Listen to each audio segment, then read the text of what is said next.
नमस्कार विद्यार्थियों, आपका हमारे चैनल अभयकांत एकेडमी पर बहुत बहुत अभिनंदन है। विद्यार्थियों, अब तक हम 4 चैप्टर पढ़ चुके हैं 9वीं कक्षा के। आज हम 5वें चैप्टर प्राकृतिक वनस्पति तथा वन्य प्राणी के विषय में जानेंगे। मुख्य रूप से हम भारत के विषय में ही पढ़ेंगे। ठीक है, आइए इस चैप्टर को हम शुरू करते हैं।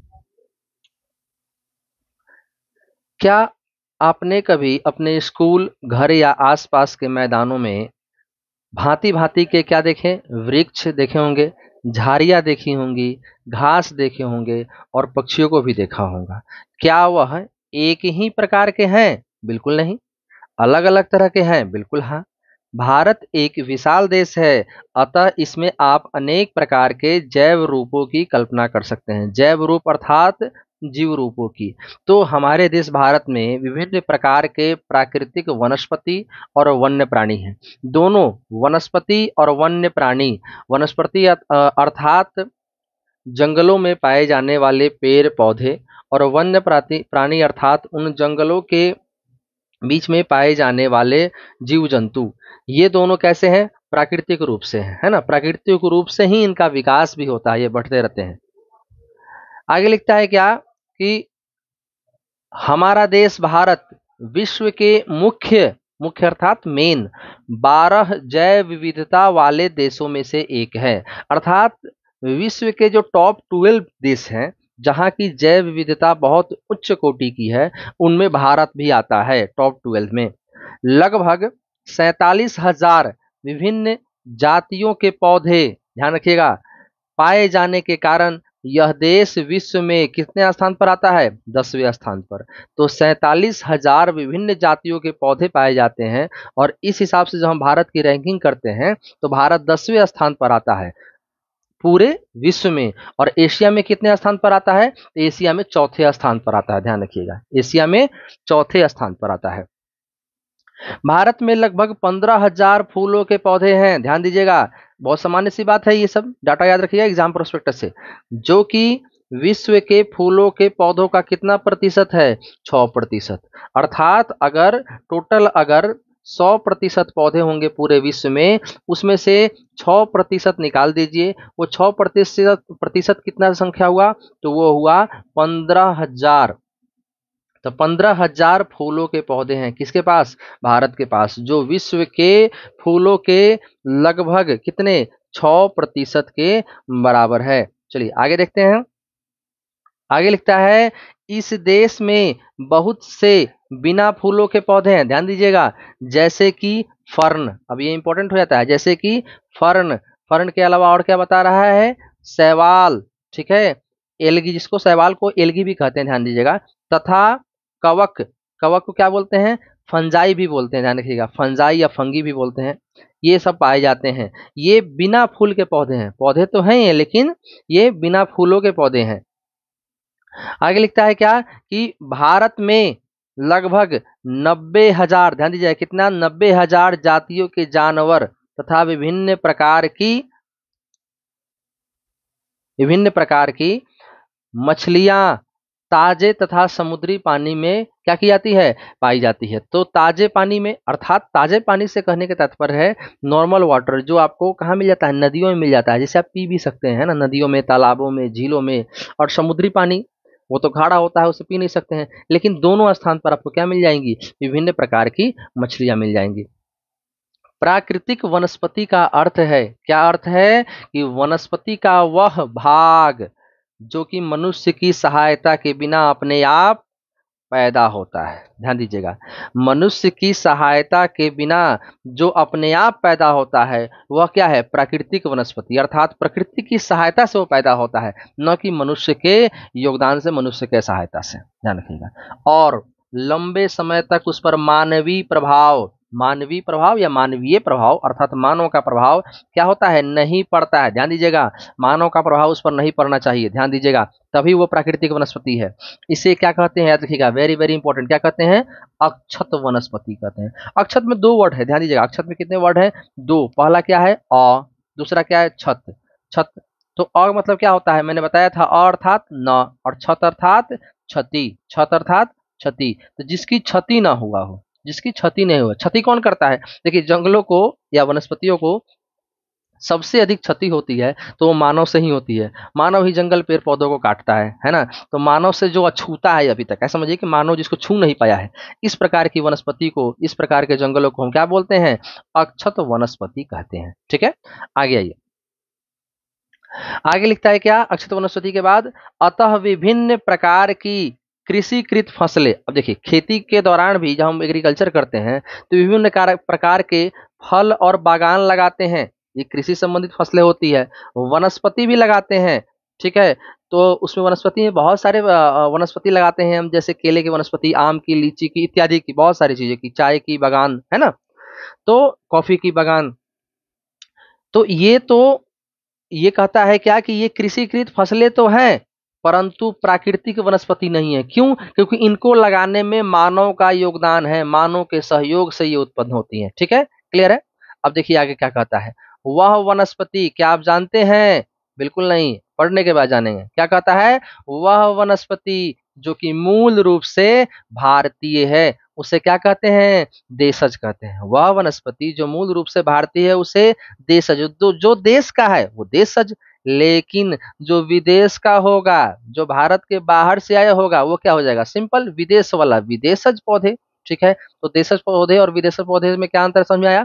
जो देश का है उसे देशज पौधे कहेंगे, जो भारत के बाहर से आया है उसे विदेशज पौधे कहेंगे। ठीक है, आइए आगे कहता है यहीं पे कि वनस्पति जगत, ध्यान दीजिएगा, वनस्पति जो है हमारा, जो हमारे पेड़ पौधे हैं, जो उनका संसार है पेड़ पौधों का, जगत, जगत अर्थात संसार। तो वनस्पति जगत शब्द का अर्थ किसी विशेष क्षेत्र में, किसी विशेष एरिया में, है ना, किसी समय में पौधों की उत्पत्ति से है। अर्थात किसी विशेष क्षेत्र में, किसी विशेष समय में वहां जो वनस्पति, जो पौधे उत्पत्ति लेंगे अर्थात जन्म लेंगे, उनको क्या कहा जाएगा? उनका अपना एक संसार होगा उस क्षेत्र में, और उसे ही क्या कहेंगे? वनस्पति जगत कहेंगे। ठीक है, आगे बढ़िए।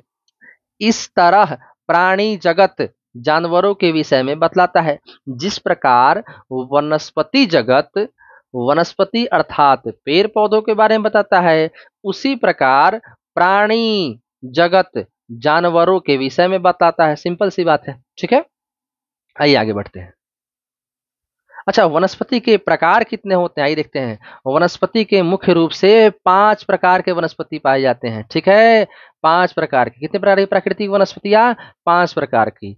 तो प्राकृतिक वनस्पति जो 5 प्रकार की पाई जाती है, उसमें प्रथम क्या है? शब्द को समझिएगा, शब्द का ही खेल है। उष्ण कटिबंधीय सदाबहार वन। उष्ण कटिबंधीय अर्थात, उष्ण अर्थात क्या होता है?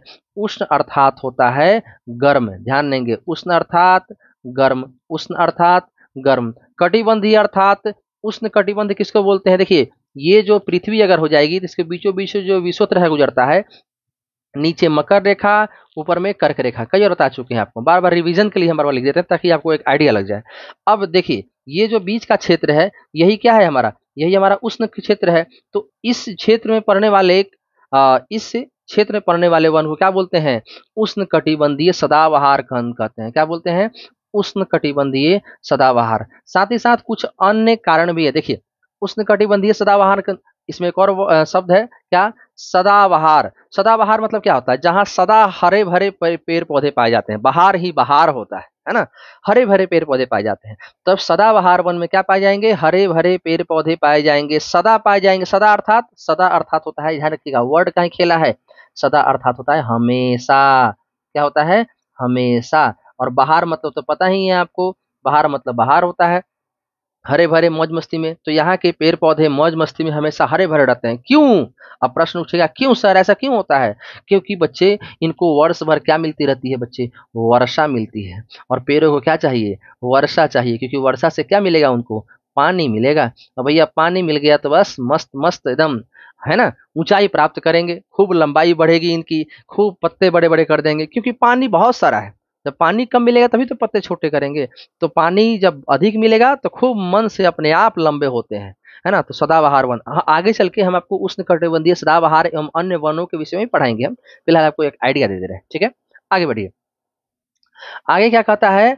तो आगे कहता है क्या दूसरा कौन होता है? दूसरा होता है हमारा उष्णकटिबंधीय। सेम है, देखिए एरिया वही है, क्षेत्र वही है, उष्णकटिबंध का है, लेकिन यहाँ पे पर्णपाती वन है। ध्यान दीजिएगा, पर्णपाती। दो वर्ड बताया हमने, वर्ड का सारा खेला है। पहला पर्ण, पर्ण अर्थात क्या? पर्ण अर्थात पत्ता। क्या होता है? पत्ता। और पाती मतलब क्या होता है? गिरना। क्या होता है? गिरना या गिराना, है ना। तो जो पत्ते गिरा दे, ऐसे पेड़ पौधे जो अपने पत्ते गिरा दे। अब पत्ते क्यों गिराएंगे ये भी आपको बताएंगे आगे। देखिए एक कॉन्सेप्ट ध्यान माइंड में क्लियर कर लीजिए, आपको आसानी हो जाएगी। आप नोटिस कीजिएगा, जैसे जैसे आप राजस्थान या हरियाणा के क्षेत्रों में जहां वर्षा बहुत कम मात्रा में प्राप्त होती है, ठीक है, यहाँ आप कभी घूमने वगैरह जाइएगा तो आपको ऐसे पेड़ पौधे देखने के मिलेंगे जिनमें छोटी छोटी पत्तियां होती हैं। छोटी छोटी पत्तियां क्यों होती हैं? और साथ ही साथ ये इन पेड़ों की टहनियों टहनियों में जो पत्ते होते हैं वो दूर दूर भी होते हैं। मतलब छोटे छोटे होंगे और दूर दूर होंगे। क्यों? और तीसरा चीज और देखने को मिलेगा, इन पेड़ों में कांटे भी देखने को मिलेंगे।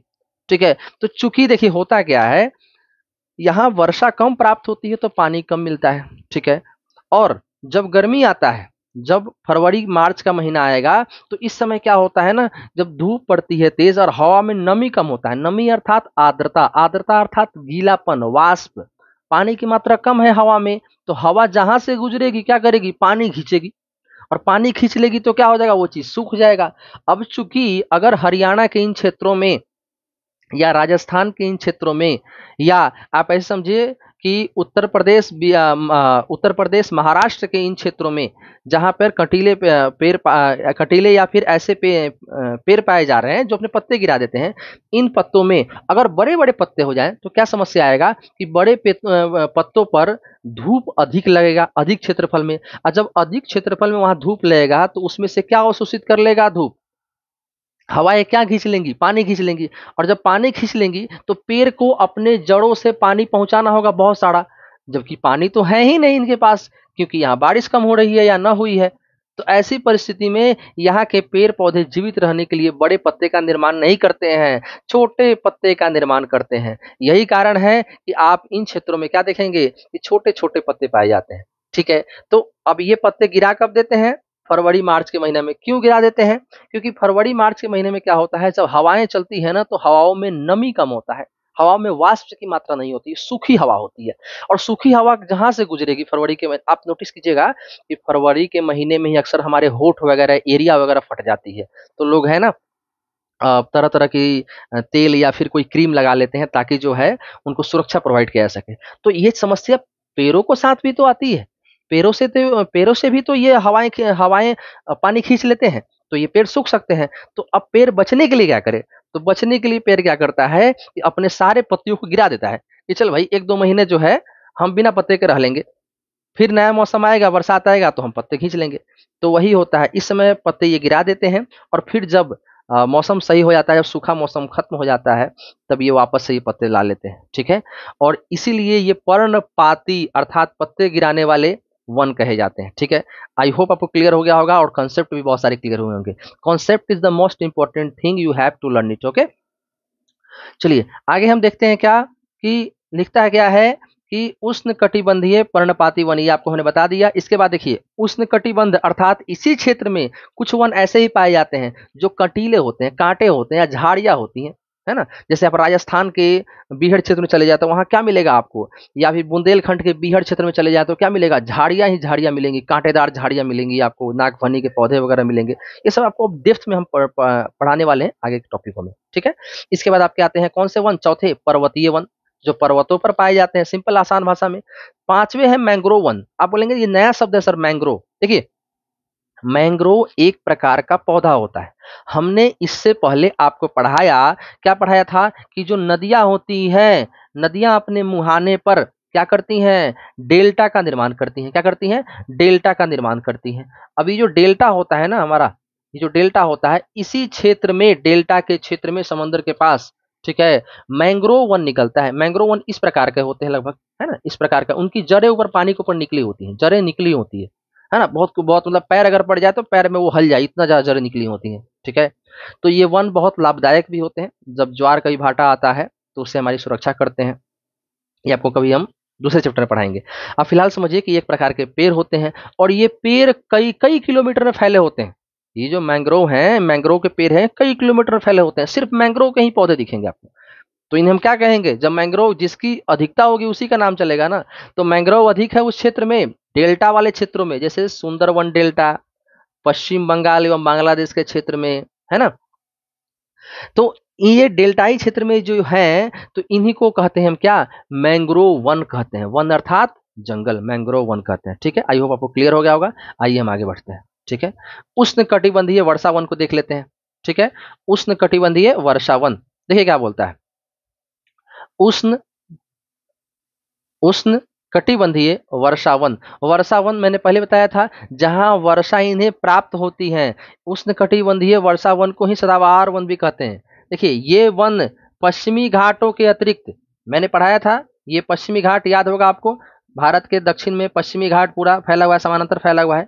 तो कहता है क्या है, ध्यान दीजिएगा कि पश्चिमी घाटों के अधिक वर्षा वाले क्षेत्रों, मैंने बताया था ना क्या क्या होगा, अधिक वर्षा वाले क्षेत्रों। दूसरा लक्षद्वीप जो समंदर के बीचों बीच में है, कहाँ पे? इस क्षेत्र में है। कहाँ पे है? इस क्षेत्र में है, याद है ना, लक्षद्वीप। अंडमान और निकोबार, ध्यान दीजिएगा, अंडमान और निकोबार कहाँ है? वही भारत के पूर्वी छोर, पूर्वी तरफ में, कहाँ पे? बंगाल की खाड़ी में, ध्यान दीजिएगा, बंगाल की खाड़ी में अंडमान निकोबार। और कहाँ? उसके अलावा असम के ऊपरी भागों में, है ना, ऊपर में यहाँ असम के क्षेत्र में, अगर मैप को देखें ध्यान से तो यहाँ पे ऊपरी क्षेत्रों में। ठीक है, तो असम के ऊपरी भागों में तथा तमिलनाडु के तट तक सीमित है। ध्यान दीजिएगा, तमिलनाडु के तट तक सीमित है। ठीक है, कौन सीमित है? तो उष्णकटिबंधीय वर्षावन। ठीक है, आगे क्या बोलता है, इसको हटा दे तो राम। ठीक है, आगे देखिए, कहता है क्या, ये उन क्षेत्रों में भली भांति विकसित है जहां 200 सेंटीमीटर से अधिक वर्षा के साथ एक थोड़े समय के लिए शुष्क ऋतु भी पाई जाती है। मतलब थोड़े समय के लिए शुष्क ऋतु पाई जाएगी, सूखी ऋतु पाई जाएगी, अब बाकी समय क्या मिलेगा इनको? लगातार वर्षा ही वर्षा मिलेगा। ठीक है, तो शुष्क थोड़े समय के लिए होता है सूखा मौसम, बाकी समय क्या मिलता है इनको? वर्षा ही वर्षा मिलता है। इन वनों में वृक्ष 60 मीटर या इससे भी अधिक ऊंचाई तक पहुंच सकते हैं। कहेंगे सर 60 मीटर कितना होता है? आप ऐसे अनुमान लगा लीजिए कि अगर एक मंजिला मकान है तो उसकी ऊंचाई मैक्सिमम 3 या 3.5 मीटर होगा, तो 60 मीटर आप समझ सकते हैं। जैसे एक ऐसे समझ लीजिए कि जैसे एक 20 मंजिला मकान कितना ऊंचा होगा, तो इतने ऊंचे मीटर ऊंचे ऊंचे यहाँ पे पेड़ पाए जाते हैं। क्योंकि यहाँ वर्षा अधिक होती है, पानी अधिक मिलता है, तो यहाँ के पेड़ों के पत्ते बड़े होते हैं और ये पेड़ जितने चाहे उतने लंबे हो जाते हैं, क्योंकि इनके पास व्यवस्था भरपूर है। ठीक है, पोषण भरपूर मिलता है इन्हें। चूंकि ये क्षेत्र वर्ष भर गर्म तथा आर्द्र रहते हैं, गर्म तो उष्ण कटिबंधीय है, तो उष्ण क्षेत्र में तो गर्म ही रहेगा, और आर्द्र रहेगा अर्थात गीला, क्योंकि बारिश हो रही है तो गीला ही रहेगा। तो उष्ण और आर्द्र रहते हैं, वर्ष भर गर्म और आर्द्र रहते हैं। अतः यहाँ हर प्रकार की वनस्पति जैसे वृक्ष, झाड़ियां व लताएं उगती हैं। ठीक है, वृक्ष भी, झाड़ियां भी और लताएं। लताएं क्या होती हैं? वो जो पेड़ों पर फैल जाती हैं लता की तरह, है ना। और वनों में इनकी विभिन्न ऊंचाइयों से कई स्तर देखने को मिलते हैं। मतलब कहीं अधिक ऊंचा, कहीं थोड़ा कम ऊंचा, मतलब बहुत सारे स्तर देखने को मिल जाएंगे आपको, एक लाइन से बहुत सारे पेड़ होंगे। वृक्षों में पतझड़ होने का कोई निश्चित समय नहीं होता है।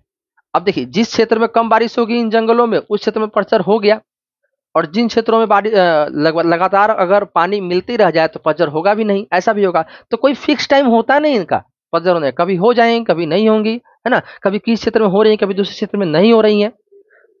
अतः यह वन साल भर कैसे रहते हैं? हरे भरे, सदाबहार, सदा मतलब हमेशा हरे भरे रहते हैं, बहार रहता है इनके अंदर। ठीक है, इन जंगलों के अंदर। इन वनों में पाए जाने वाले व्यापारिक महत्व के कुछ वृक्ष।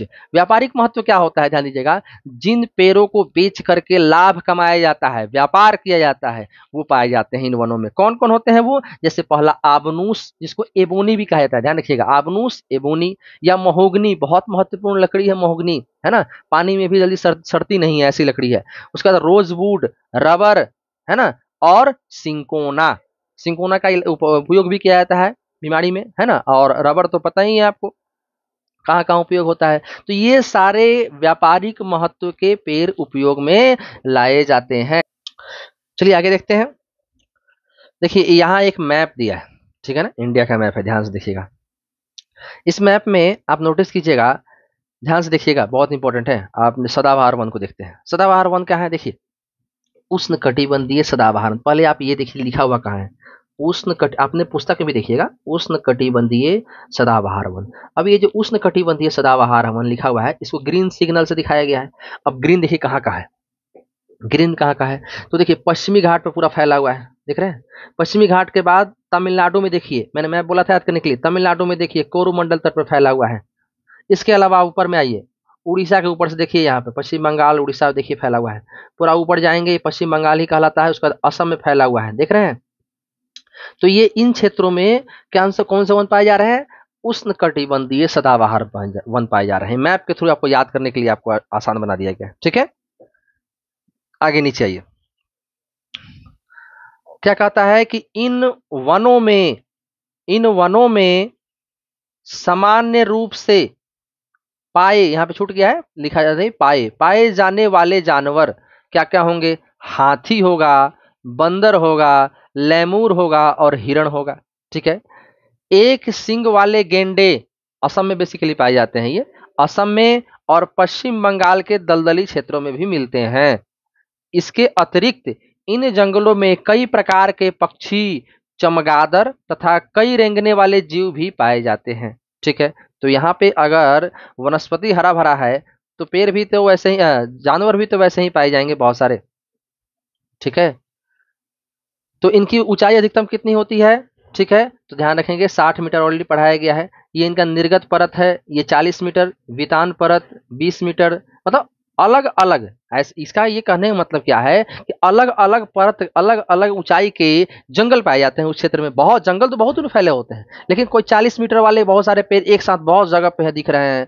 फिर उसके बाद आपको 60 मीटर वाले बहुत सारे पेड़ दिख रहे हैं। फिर आपको क्या दिखेंगे, नवीन वृक्ष दिखेंगे, नए नए वृक्ष भी दिखेंगे। फिर छोटे छोटे भी दिखेंगे जो 5 मीटर के हैं। अब 5 मीटर भी कम नहीं होता है, मैंने बताया 5 मीटर मतलब कम से कम 2 मंजिला मकान हो गया। अब समझिए इतने ऊंचे ऊंचे पेड़ होते हैं। फिर नीचे क्या दिखेंगे, झाड़ियां दिखेंगी। फिर उनसे नीचे क्या दिखेंगे, छोटे छोटे 1.5 मीटर के आपको पेड़ दिखेंगे, ठीक है। और ये आपका क्या है, स्थल परत है, नीचे स्थल है जिस पर ये पेड़ निकले हुए हैं। उष्णकटिबंधीय सदाबहार के वन की ये तस्वीर थी, ठीक है। आइए उष्णकटिबंधीय पर्णपाती को देख लें। वही जो पर्णपाती, पर्ण अर्थात पत्ता, पाती अर्थात गिराना, जो वन अपने पत्तों को गिरा देते हैं। ये भारत में सबसे बड़े क्षेत्र में फैले वन है। Very very important, exam prospect से इंपॉर्टेंट है, याद रखिएगा क्या, कि सबसे बड़े क्षेत्र में फैलने वाले वन कौन है, तो उष्णकटिबंधीय पर्णपाती वन है, ठीक है। इसके अलावा क्या कहता है, ध्यान दीजिएगा कि इन्हें मानसूनी वन भी कहते हैं, क्योंकि ये मानसून के समय जो है ना अधिक वाटर लेते हैं, अधिक पानी उपयोग करते हैं। ये उन क्षेत्रों में विस्तृत हैं, अर्थात फैले हुए हैं, जहां 70 सेंटीमीटर से 200 सेंटीमीटर तक वर्षा होती है। तो इससे पहले हमने क्या पढ़ा, उष्णकटिबंधीय सदाबहार वन, वहां पे कितनी वर्षा वर्षा प्राप्त हो रही थी, तो 200 सेंटीमीटर से अधिक प्राप्त हो रही थी। यहाँ 200 सेंटीमीटर तो है से कम ही है, लेकिन 70 सेंटीमीटर से अधिक है, ध्यान रखिएगा। 70 सेंटीमीटर से अधिक और 2 सेंटीमीटर तक वर्षा होती है। इस प्रकार के वनों में वृक्ष जो पेड़ होते हैं वो शुष्क ग्रीष्म ऋतु में 6 से 8 सप्ताह के लिए अपनी पत्तियां गिरा देते हैं। कब, शुष्क सूखा हो, ग्रीष्म ऋतु हो, मतलब गर्मी का मौसम लेकिन सूखा मौसम है ना, तो शुरू का समय होता है फरवरी मार्च का समय होता है, उसमें 6 से 8 सप्ताह अर्थात लगभग एक सप्ताह में 4 सप्ताह का एक महीना होता है, और 6 से 8 मतलब हो गया क्या, कि लगभग 1.5 से 2 महीने के लिए अपनी पत्तियां गिरा देते हैं। मैं आपको ऑलरेडी बता चुका हूं, पूरा कारण समझा चुका हूं आपको। जल की उपलब्धि के आधार पर इन वनों को आर्द्र तथा शुष्क पर्णपाती वनों में विभाजित किया जाता है। तो देखिए पर्णपाती वनों के भी दो प्रकार हो गए, एक हो गया आर्द्र पर्णपाती, दूसरा शुष्क पर्णपाती। अर्थात आर्द्र पर्णपाती वाले वन में जल अधिक प्राप्त होता है थोड़ा, लेकिन वहां भी सूखा रहता है, इसलिए पत्तियां गिराना पड़ता है पेड़ों को। और शुष्क पर्णपाती वैसे हो गए जो ज्यादातर सूखे रहते हैं, तो पर्णपाती पत्ते को तो गिराएंगे ही। तो दो प्रकार के वन हो गए इसे। इनमें से आर्द्र या नम पर्णपाती वन उन क्षेत्रों में पाए जाते हैं जहां 100 सेंटीमीटर से 200 सेंटीमीटर तक वर्षा होती है, जहां 100 सेंटीमीटर से 200 सेंटीमीटर तक वर्षा होती है। अतः ऐसे वन देश के पूर्वी भागों, उत्तर पूर्वी राज्यों, हिमालय के गिरिपद प्रदेशों, झारखंड, पश्चिम उड़ीसा, छत्तीसगढ़ तथा पश्चिमी घाटों के पूर्वी ढालों में पाए जाते हैं, ठीक है। तो आप इसको मैप निकालिए, वहां देखिए कि हिमालय के गिरिपद अर्थात निचले हिस्से में शिवालिक के नीचे उत्तर प्रदेश, बिहार, झारखंड भी आ गया, पश्चिम उड़ीसा भी आ गया, छत्तीसगढ़ भी आपका आ गया, और पश्चिमी घाट के पूर्वी ढाल, ध्यान दीजिए, पश्चिमी घाट के पूर्वी ढाल, ये हो गया आपका दक्षिण भारत। दक्षिण भारत, इसमें ये पश्चिमी घाट का पूर्वी ढाल इस तरफ, ठीक है ना। तो इस तरफ ये पाए जाते हैं, क्या पाए जाते हैं, उष्णकटिबंधीय पर्णपाती वन, ठीक है। चलिए आगे देखते हैं, आगे क्या लिखता है कि सागौन, सागौन इन वनों की सबसे प्रमुख प्रजाति है। तो सागौन एक प्रकार का पेड़ है जो यहाँ पर सबसे प्रमुख प्रजाति में पाया जाता है। इसके अलावा क्या, बांस, साल, शीशम, जिसकी लकड़ी है ना, बांस तो पता ही है आपको, साल पता है, शीशम पता ही है आपको, ये सब देखा होगा आपने, ठीक है। चंदन, और क्या क्या, चंदन की लकड़ी है ना, चंदन, रवैड़, कुसुम, अर्जुन, सहतूत, इन सब के वृक्ष व्यापारिक महत्व वाली प्रजातियां हैं, है ना। मतलब इन सभी पेड़ों को बेच करके मुनाफा कमाया जाता है, और ये सभी पेड़ इसी क्षेत्र में उष्णकटिबंधीय पर्णपाती क्षेत्रों में पाए जाते हैं।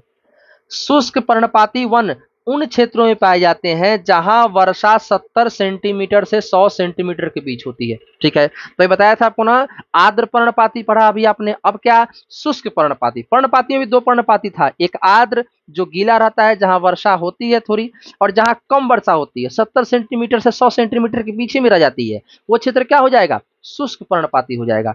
ये वन प्रायद्वीपीय पठार के ऐसे वर्षा वाले क्षेत्रों, प्रायद्वीपीय पठार देख लीजिए, पूरा पठार, दक्कन का पठार जो है प्रायद्वीपीय पठार है, ऐसे वर्षा वाले क्षेत्रों उत्तर प्रदेश तथा बिहार के मैदानों में पाए जाते हैं।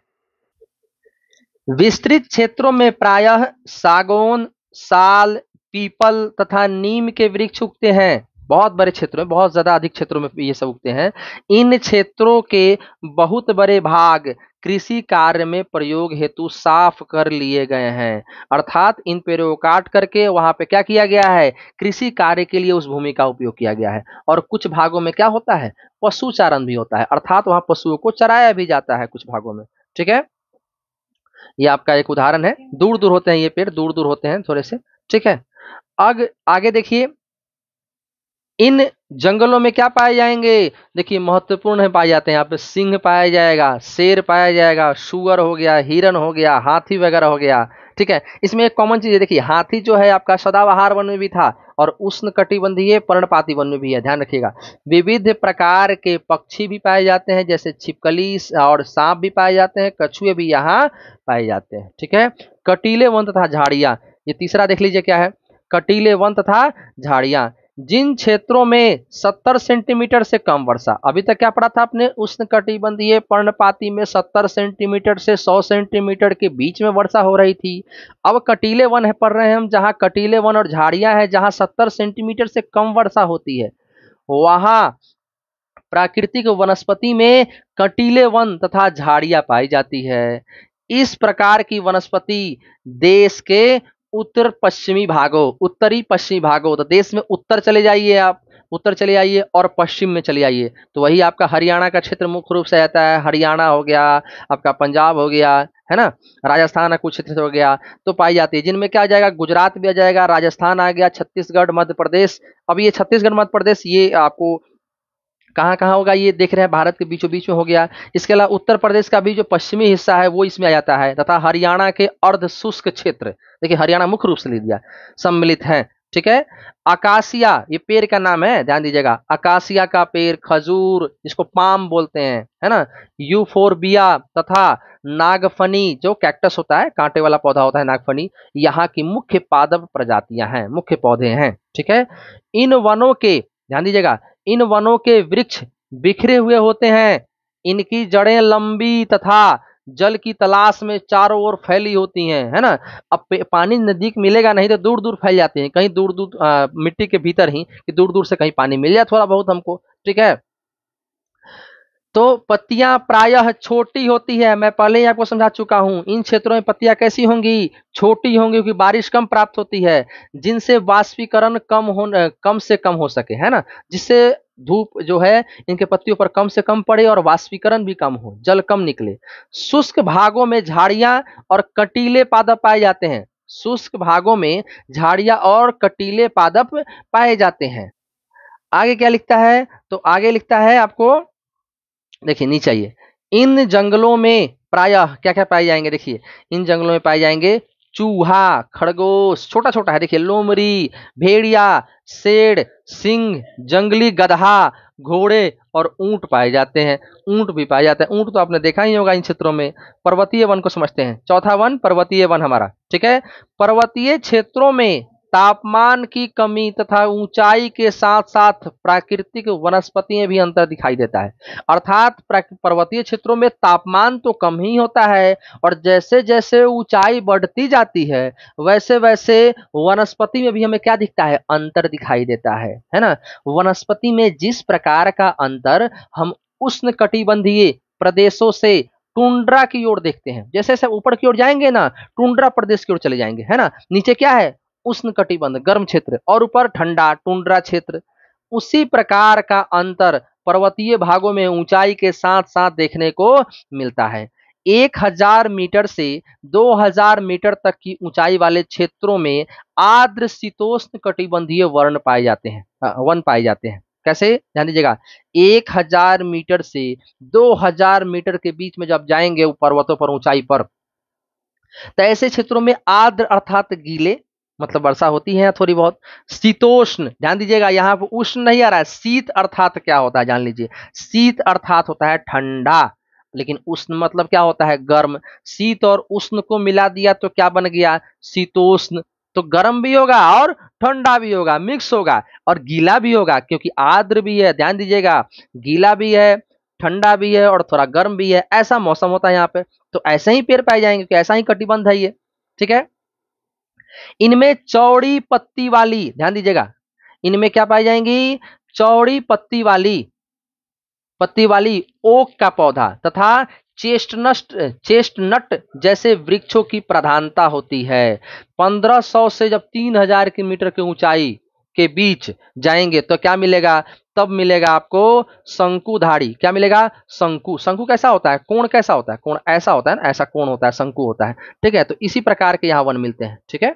जब 1500 से 3000 मीटर की ऊंचाई के बीच में जाएंगे तो शंकुधारी वृक्ष मिलेंगे। उन वृक्षों के नाम बताएं आपको, देखिए वृक्ष का नाम क्या है, चीर, जिसको पाइन बोलते हैं, देवदार, सिल्वर फर, स्प्रूस, सीडर, आपको थोड़ा प्रैक्टिस करना होगा, बार बार बोलना होगा तभी याद हो पाएंगे, आदि पाए जाते हैं। ये वन प्रायः हिमालय की दक्षिणी ढलानों, हिमालय के दक्षिणी ढलानों, 1500 से 3000 मीटर की ऊंचाई है तो दक्षिण में ही होगा, समझ सकते हैं, क्योंकि जैसे जैसे उत्तर में जाते जाएंगे हिमालय की ऊंचाई बढ़ती चली जाती है।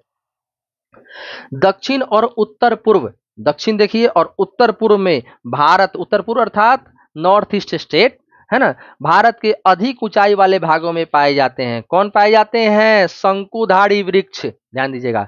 अधिक ऊंचाई पर प्रायः शीतोष्ण कटिबंधीय घास के मैदान भी पाए जाते हैं। अर्थात शीत और उष्ण कटिबंधीय दोनों, जहां पे गर्मी और थोड़ी ठंडी दोनों मिल रही मिक्सचर है, ऐसे जगहों पर क्या पाए जाते हैं, घास के मैदान भी पाए जाते हैं। अब देखिए और ऊंचाई पर चलें, और ऊंचाई पर चलते हैं। प्रायः 3600 मीटर, ध्यान दीजिएगा, प्रायः 3600 मीटर से अधिक ऊंचाई पर शीतोष्ण कटिबंधीय वन मिलेंगे तथा घास के मैदानों का स्थान क्या अल्पाइन वनस्पति ले लेती है। मतलब घास के मैदान खत्म हो गए और यह कि यहाँ नई वनस्पति ने जन्म ले लिया है जो फैली हुई है, क्या नाम है उसका, अल्पाइन।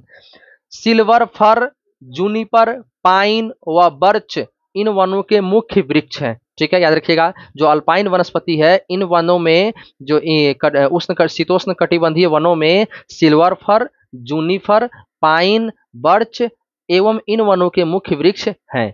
जैसे जैसे हिम रेखा के निकट, हिम रेखा अर्थात जहां से आपको बर्फ मिलना शुरू होगा, ऐसे जगह हिम रेखा के निकट पहुंचते हैं, इन वृक्षों के आकार क्या हो जाएंगे, छोटे होते चले जाएंगे, ध्यान रखिएगा। अंततः मतलब अंत में झाड़ियों के रूप के बाद वे अल्पाइन घास के मैदानों में विलीन हो जाते हैं। तो अल्पाइन घास के मैदान में क्या हो जाएंगे, ये वन विलीन हो जाते हैं, मतलब खो जाते हैं, उसके बाद मिलते ही नहीं आगे। इनका उपयोग गुज्जर व बकरवाल दोनों महत्वपूर्ण याद रखिएगा। अब जैसे घास के मैदान है तो क्या करेंगे, उनका घास का तो कोई ना कोई उपयोग करेगा, तो कौन करेगा, तो गुज्जर और बकरवाल जैसी घुमक्कड़ जाति। घुमक्कड़ मतलब ये एक जगह स्थायी नहीं रहती है, घूमती रहती है, आज यहाँ डेरा डाल लिया, कल कहीं और डाल लिया, अगले महीने कहीं और चले गए। तो घुमक्कड़ जातियों द्वारा क्या पशु चारण के लिए, ध्यान दीजिए, पशु चारण के लिए किया जाता है। तो इन घास को ये अपने पशुओं के लिए यूज करते हैं। अधिक ऊंचाई वाले भागों में क्या मांस, लीचन घास टुंड्रा वनस्पति का एक भाग है, याद रखिएगा। ठीक है, इन वनों में प्रायः कश्मीरी महामृग, चित्रा हिरण, जंगली भेड़, खरगोश, तिब्बतीय बारहसिंगा, याक, ठीक है, इसके अलावा क्या है, हिम तेंदुआ, गिलहरी, रीछ, आइसबैक्स, कहीं कहीं लाल पांडा, घने बालों वाले भेड़ तथा बकरियां पाई जाती है। कौन से वन में? पर्वतीय वन में। क्लियर? चलिए मैंग्रोव वन को पढ़ते हैं। ठीक है, मैंग्रोव वन को पढ़ते हैं। कहता है क्या है कि मैंग्रोव वन यह वनस्पति तटवर्तीय क्षेत्रों में जहां ज्वार भाटा आते हैं। ज्वार भाटा पता है क्या होता है?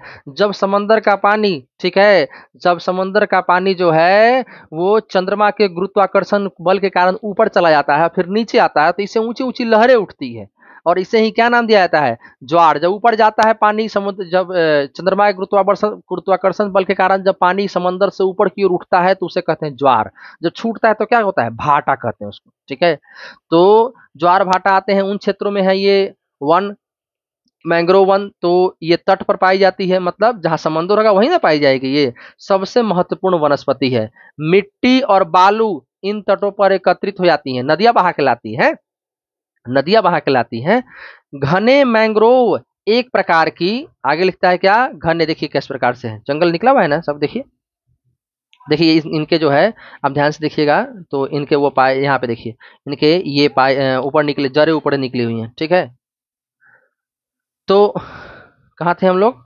हाँ, घने मैंग्रोव एक प्रकार की वनस्पति है। घने मैंग्रोव क्या है? एक प्रकार की वनस्पति है जिसमें पौधे की जड़ें पानी में डूबी रहती हैं। गंगा, ब्रह्मपुत्र, महानदी, गोदावरी, कृष्णा, कावेरी नदियों के डेल्टा के भाग में यह वनस्पति मिलती है। ध्यान रखिएगा, ये सब दक्षिण भारत, बंगाल की खाड़ी के आसपास है, सब देख लीजिएगा मैप में ध्यान से। गंगा ब्रह्मपुत्र डेल्टा में सुंदरी वृक्ष पाए जाते हैं जिनसे मजबूत लकड़ी प्राप्त होती है। नारियल, तार, केवड़ा व एंगाड़ के वृक्ष भी इन भागों में पाए जाते हैं। लेकिन सर ये वह क्या है? वह मतलब होता है और, ध्यान दीजिएगा, शब्द का ही खेल है सब बाबू। इस क्षेत्र का रॉयल बंगाल टाइगर प्रसिद्ध जानवर है, ध्यान दीजिएगा। इसके अतिरिक्त कछुए, मगरमच्छ, घड़ियाल एवं कई प्रकार के सांप भी इन जंगलों में मिलते हैं। जंगल में तो यही सब चीज मिलेंगे। आओ मिलकर विचार करें। क्या विचार करें भैया?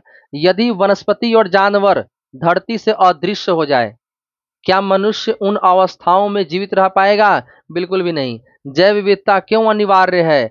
क्योंकि ये एक दूसरे के पूरक होते हैं और इसका संरक्षण क्यों आवश्यक है? ये आप पर सोचने के लिए मैं छोड़ता हूं। इसको सोचिए और अपने कॉपी में इसका उत्तर लिखने का प्रयास कीजिए। ठीक है, वन्य प्राणी के विषय में बता रहा है। देखिए, वन्य प्राणी वनस्पति की ही भांति भारत विभिन्न प्रकार की प्राणी संपत्ति में भी क्या है? धनी। प्राणी अर्थात वो जो पक्षी जानवर, उनकी बात हो रही है। यहाँ जीवों की लगभग कितने? 90,000 प्रजातियां मिलती हैं। देश में लगभग 2,000 से अधिक पक्षियों की प्रजातियां पाई जाती हैं। पक्षियों की प्रजातियां पाई जाती हैं 2,000 से अधिक। यह कुल विश्व का कितना प्रतिशत? 13 है ना। कितना प्रतिशत? कुल विश्व का 13%। यहाँ मछलियों की 2,546 प्रजातियां हैं जो विश्व की लगभग 12% है। भारत में विश्व के 5 से 8% तक उभयचरी, सरीसृप तथा स्तनधारी जानवर भी पाए जाते हैं। अब पूछेंगे सर ये तीनों क्या है? नया नया वर्ड ला दिया आप। देखिए, उभयचर अर्थात मतलब उभय अर्थात होता है दोनों। उभय अर्थात दोनों, दोनों जगह जो जी लेता है ना। जैसे कछुआ, कछुआ आपको कहा पानी में भी जी लेता है और सूखे में भी जी लेता है। तो इस प्रकार के जीव को बोलते हैं उभयचर। सरीसृप अर्थात रेंगने वाले जीव, जैसे सांप वगैरह हो गया है ना, या क्रोकोडाइल हो गया है ना। इसके अलावा स्तनधारी जीव, स्तनधारी वो जो मैमल्स होते हैं है ना, जैसे ब्लू व्हेल भी स्तनधारी है जो अपने बच्चों को दूध वगैरह पिलाती है। तो इस प्रकार के जानवर जो है पाए जाते हैं। ठीक है, चलिए आगे देखते हैं। आगे लिखता है क्या? स्तनधारी जानवरों में, देखिए अभी लिख दिया, स्तनधारी जानवरों में हाथी सबसे अधिक महत्वपूर्ण है। ये असम, कर्नाटक और केरल के उष्ण तथा आर्द्र वनों में पाए जाते हैं। एक सींग वाले गेंडे अन्य जानवर हैं जो पश्चिम बंगाल तथा असम के दलदली क्षेत्रों में रहते हैं। कच्छ के रण, कच्छ कहाँ पड़ता है? गुजरात। वहां गुजरात में कच्छ का रण जो है वो खाली पड़ा हुआ स्थान है, वहां जंगल भी है। तथा थार मरुस्थल में क्रमशः जंगली गधे तथा ऊंट रहते हैं। भारतीय भैंसा, नीलगाय, चौसिंधा, छोटा मृग जिसको गैजल बोलते हैं, तथा विभिन्न प्रकार की प्रजातियों वाले हिरण आदि कुछ जानवर, अन्य जानवर हैं जो भारत में क्या होते हैं? पाए जाते हैं। यहाँ बंदरों की भी अनेक प्रजातियां पाई जाती हैं, ये तो आपको पता ही है। क्या आप जानते हैं भारत जीव सुरक्षा अधिनियम, ध्यान दीजिएगा, भारत जीव सुरक्षा अधिनियम, ये एक लॉ है, कानून है, ध्यान दीजिएगा, जीवों की सुरक्षा के लिए कब लाया गया था? 1972, 1972 में लागू किया गया था। ध्यान दीजिएगा, भारतीय जीव सुरक्षा अधिनियम 1972 में लागू किया गया था। Very very important. ठीक है, आइए देखते हैं औषधीय पादप के विषय में क्या कहता है। कहता है भारत प्राचीन समय में अपने मसालों तथा जड़ी बूटियों के लिए क्या था? विख्यात रहा है। आयुर्वेद में लगभग 2000 पादपों का वर्णन है, अर्थात पौधों का वर्णन है 2000 प्रकार के, और कम से कम 500 से तो निरंतर प्रयोग में आते रहते हैं। मतलब आयुर्वेद में जिन पौधों के बारे में लिखा है 2000 में से 500 तो लगातार प्रयोग में आता रहता है किसी न किसी बीमारी के उपचार में। विश्व संरक्षण संघ ने लाल सूची अर्थात रेड जो लिस्ट है, लाल सूची है के अंतर्गत 352 पादपों की गणना की है, पौधों की गणना की है, जिसमें से 52 पादप अति संकटग्रस्त है। अब ये लाल सूची क्या है ना? और विश्व संरक्षण संघ क्या, देखिए विश्व संरक्षण संघ जो है इन पौधों को या जानवरों को बचाने के लिए प्रयास करता है ताकि वो विलुप्त ना हो जाए, गायब ना हो जाए। तो लाल सूची, रेड सूची मतलब क्या कि भैया वो कभी भी खत्म हो सकते हैं। ये कितने प्रकार के पौधे हैं? 352 प्रकार के ऐसे पौधे हैं जिनका उपयोग तो बहुत किया गया परंतु सुरक्षा नहीं प्रोवाइड किया गया, उनको और नहीं लगाया गया। और 52 क्या है? अति संकटग्रस्त, मतलब उसे बहुत ज्यादा संकट आ गया है उन पर, वो गायब होने की पूरी तरह कगार पर है। 49 पादपों को विनिष्ट होने का खतरा है, मतलब पूरी तरह पृथ्वी से क्या हो जाएंगे? नष्ट हो जाएंगे, खत्म हो जाएंगे। भारत में प्रायः औषधि के लिए प्रयोग होने वाले कुछ निम्नलिखित पादप हैं। तो पौधों के लिए क्या होता है? विभिन्न प्रकार औषधि के लिए, और औषधि अर्थात दवा, औषधि अर्थात बच्चे, औषधि अर्थात दवा। तो इन दवाओं के लिए विभिन्न प्रकार के पौधों का उपयोग किया जाता है। आइए कुछ देखते हैं इंपॉर्टेंट। सर्पगंधा, सर्पगंधा क्या करता है? यह रक्तचाप के निदान के लिए प्रयोग होता है, जो ब्लड प्रेशर होता है ना बच्चे, उसके निदान के लिए, मतलब उसके इलाज के लिए उपाय होता है। केवल भारत में ही पाया जाता है। देखिए कितना इंपॉर्टेंट पौधा है ये, भारत नहीं पाया जाता है, पूरे विश्व को चाहिए। ब्लड प्रेशर तो हर जगह के लोगों को होगा। जामुन, पके हुए फल से सिरका बनाया जाता है जो वायुसारी और मूत्रवर्धक है, और इसमें पाचन शक्ति के भी गुण हैं। बीज का बनाया हुआ पाउडर मधुमेह अर्थात डायबिटीज के रोग में सहायता करता है। लीजिए कितना इंपॉर्टेंट आप समझ सकते हैं। अर्जुन, जो अर्जुन की छाल आप सुनते हैं, ताजे पत्तों का निकाला हुआ रस कान के दर्द के इलाज में सहायता करता है। यह रक्तचाप की नियमितता के लिए भी लाभदायक है, मतलब ब्लड प्रेशर को भी कंट्रोल करता है। बबूल, इसके पत्ते आंख की फुंसी के लिए लाभदायक है। ऐसे ही देखिए बबूल जो है इधर उधर रोड पर मतलब पड़ा हुआ मिलता है, पे रही है, कोई इसको वैल्यू नहीं करता है। देखिए कितना इंपॉर्टेंट है ये, जो आयुर्वेद जानेगा उसके लिए कितनी बेनिफिशियल है। इससे प्राप्त गोंद का प्रयोग शारीरिक शक्ति के वृद्धि के लिए भी होता है। ठीक है, मतलब शरीर की शक्ति को बढ़ाने के लिए। नीम जैव और जीवाणु प्रतिरोधक है, मतलब जो बैक्टीरिया होते हैं जो हमारे शरीर को नुकसान पहुंचाते हैं उससे हमारी क्या करता है? नीम सुरक्षा करता है। आप इसके नीम के जो है रस भी पी सकते हैं। तुलसी के पौधे, तुलसी पादप, तुलसी के पौधे जुकाम और खांसी के में क्या होता है? दवा के लिए रूप में इसका प्रयोग होता है। कचनार, फोड़ा जो अल्सर हो जाता है, बड़े बड़े फोड़े हो जाते हैं, या दमा का रोग होता है, जब खांसी तेज हो जाता है ना, सांस फूलती है, दमा रोग उसको बोलते हैं। इस पौधे की जड़ और कली पाचन शक्ति में भी सहायता करती है, मतलब पेट में खाना पचाती है। ठीक है, अपने क्षेत्र के औषधीय पादपों की पहचान करो। कौन से पौधे वो औषधि के लिए प्रयोग होते हैं, उस स्थान से लोग उनका कौन सी बीमारियों के लिए प्रयोग करते हैं, ये सब आप पढ़िए और इसको आप जो है अपने लाइफ में उपयोग कीजिए। ठीक है, अब देखिए इंपॉर्टेंट है क्रियाकलाप। क्या आप चित्र देखकर बता सकते हैं कि यह किस प्रकार का वन है? ठीक है, और इस क्षेत्र में आप कितने प्रकार के वृक्षों को पहचान सकते हैं? आप इसको, ये आपका वर्क है, इसको आप देखिए, समझने का प्रयास कीजिए, डिस्कशन कीजिए अपने दोस्तों के साथ। आगे देखिए क्या कहता है, हम चैप्टर क्लोज करते हैं। भारत विश्व का अकेला देश है जहां शेर तथा बाघ दोनों पाए जाते हैं। इंपॉर्टेंट है, याद रखिएगा। भारत विश्व का अकेला देश है जहां शेर और बाघ दोनों पाए जाते हैं। भारतीय शेरों का प्राकृतिक वास स्थल, वास मतलब प्राकृतिक वास जहां वो रहते हैं, आवास वास वही चीज है। स्थल कहाँ है? गुजरात में है। कौन सा जंगल? गिर का जंगल है। गुजरात में कहाँ है? गिर का जंगल है। बाघ मध्य प्रदेश तथा झारखंड के वनों, पश्चिम बंगाल, सुंदरवन तथा हिमालयी क्षेत्रों में पाए जाते हैं बाघ। बिल्ली जाति के सदस्यों में तेंदुआ भी है। तेंदुआ जो है वो बिल्ली की जाति है। यह शिकारी जानवरों में मुख्य है, मतलब तेंदुआ शिकार करने में एक्सपर्ट होता है। कभी कभी तो ये बाघ का भी शिकार कर लेता है जब ग्रुप में हो तो, ध्यान रखिएगा। हिमालयी क्षेत्रों में पाए जाने वाले जानवर अपेक्षाकृत कठोर जलवायु को सहन करने वाले होते हैं। अर्थात हिमालय में क्या होता है, यहाँ की जलवायु कठोर है, हार्ड है। कैसे? क्योंकि यहाँ ठंड अधिक पड़ती है, तो इनको सहने के लिए शरीर और सख्त होना चाहिए ना, तो कठोर जलवायु को सहन कर सकते हैं। जो अत्यधिक ठंड में भी जीवित रहते हैं। लद्दाख की बर्फीली ऊंचाइयों में याक पाए जाते हैं, जो गुच्छेदार सींगों वाले बैल जैसा जीव है। मतलब बैल देखा है आपने ना, तो बैल के पास तो दो ही सींग होते हैं, लेकिन इनके पास गुच्छे में सींग होते हैं याक के पास।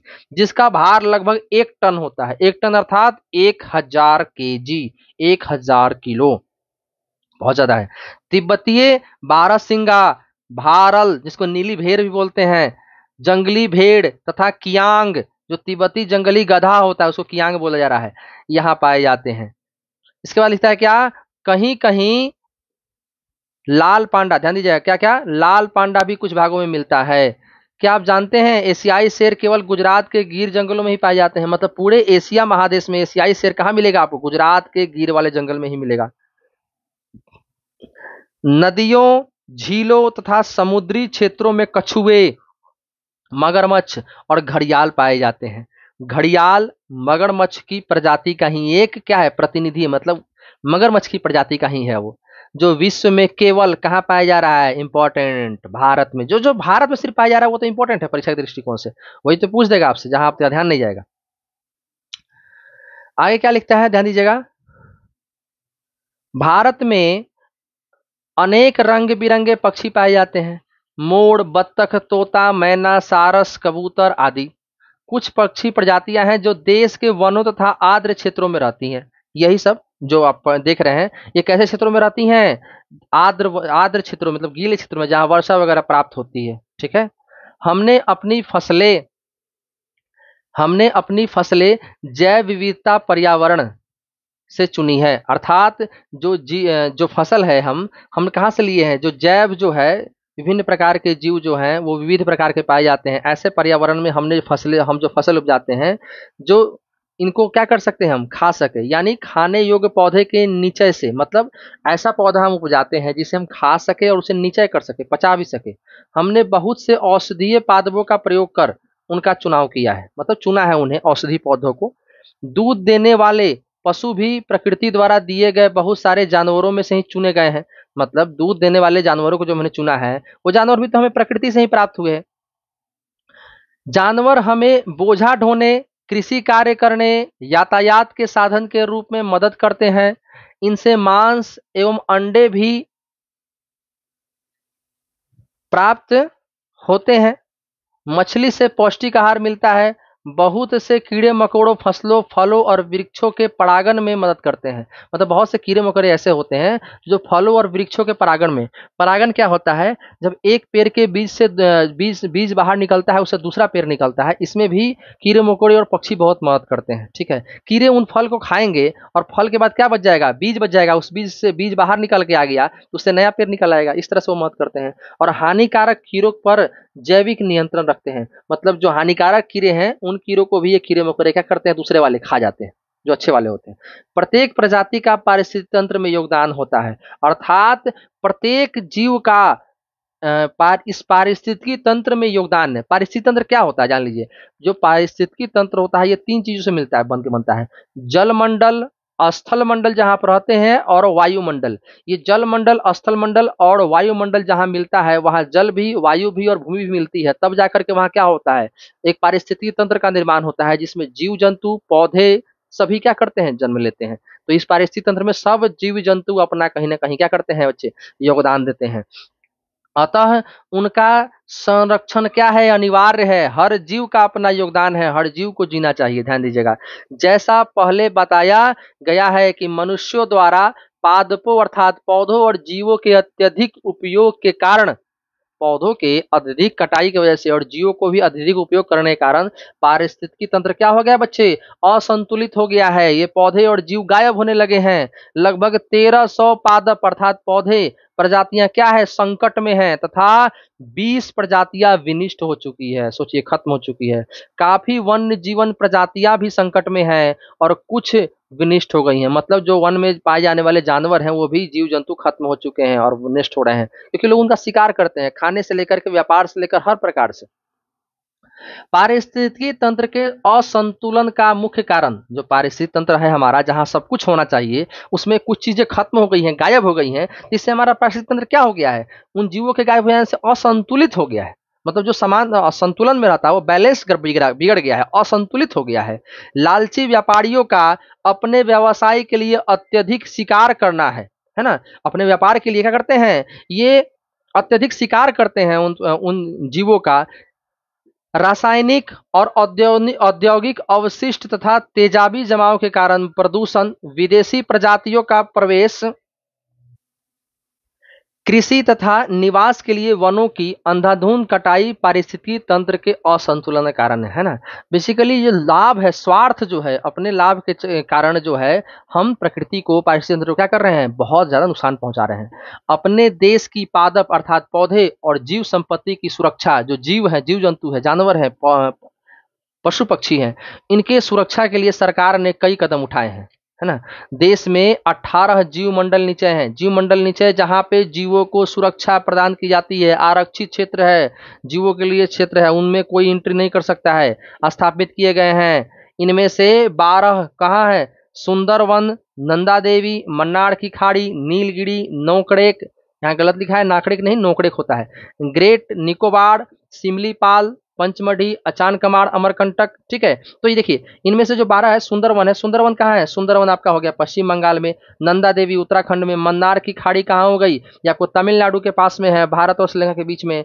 नीलगिरी भी कहाँ है, नीलगिरी आपको हो गया संयुक्त रूप से पश्चिमी घाट और पूर्वी घाट, जहाँ पे साउथ इंडिया में मिलती है, वहां पे आप मैप निकालिए, देखिए मैं जो बोल रहा हूँ, जहाँ मिलती है वहां पे नीलगिरी की पहाड़ी। फिर नौकरेक हो गया, ग्रेट निकोबार हो गया, ये कहाँ है आपको, निकोबार आइलैंड पे। सिमलीपाल उड़ीसा में पड़ गया, पंचमढ़ी आपका हो गया महाराष्ट्र, अचानकमार, अमरकंटक ये आपका छत्तीसगढ़, मध्य प्रदेश, दोनों संयुक्त रूप से। अगस्त्य मलाई आपका हो गया आपको तमिलनाडु, कंचनजंगा कहाँ हो गया, सिक्किम में, और पन्ना कहाँ है, मध्य प्रदेश में। तो ये सब जो है आपका बच्चे, ये सब जो है जीव मंडल निचय है। जीव मंडल नीचे मतलब कहाँ, जहाँ जीवों को आरक्षण प्रोवाइड किया गया, ऐसे होता है ना आरक्षण देना कि भैया आप यहाँ आपको कोई डिस्टर्ब नहीं करेगा, आप मस्ती से जियो, आगे बढ़ो, है ना।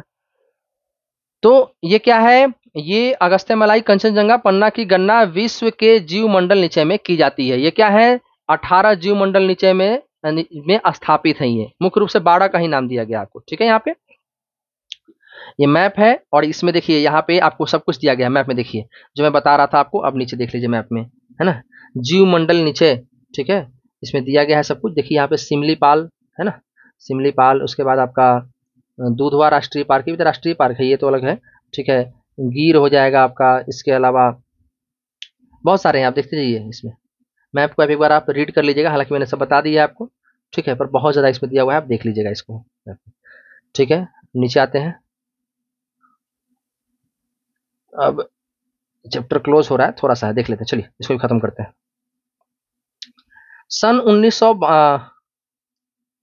देखिए क्या लिखता है, सन 1900 एक सेकंड, सन 1992 में सरकार द्वारा पादप उद्यानों को, पादप उद्यान अर्थात पौधे वाले जो बगीचे हैं, उनको वित्तीय तथा तकनीकी सहायता देने की योजना बनाई। वित्तीय क्या होता है, धन से रिलेटेड, पैसा देकर सुरक्षा प्रोवाइड करना वहां पर, और तकनीकी सुविधा भी उपलब्ध कराना, जो टेक्नोलॉजी के माध्यम से अगर हम जो फायदा पहुंचा पाए उन बगीचों को, पौधे वाले को।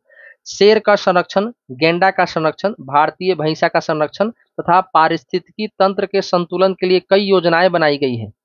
103 नेशनल पार्क, 535 वन्य अभयारण्य, प्राणी वन्य अभयारण्य, अभय वन, और कई चिड़ियाघर राष्ट्र की पादप और जीव संपत्ति की रक्षा के लिए बनाए गए हैं।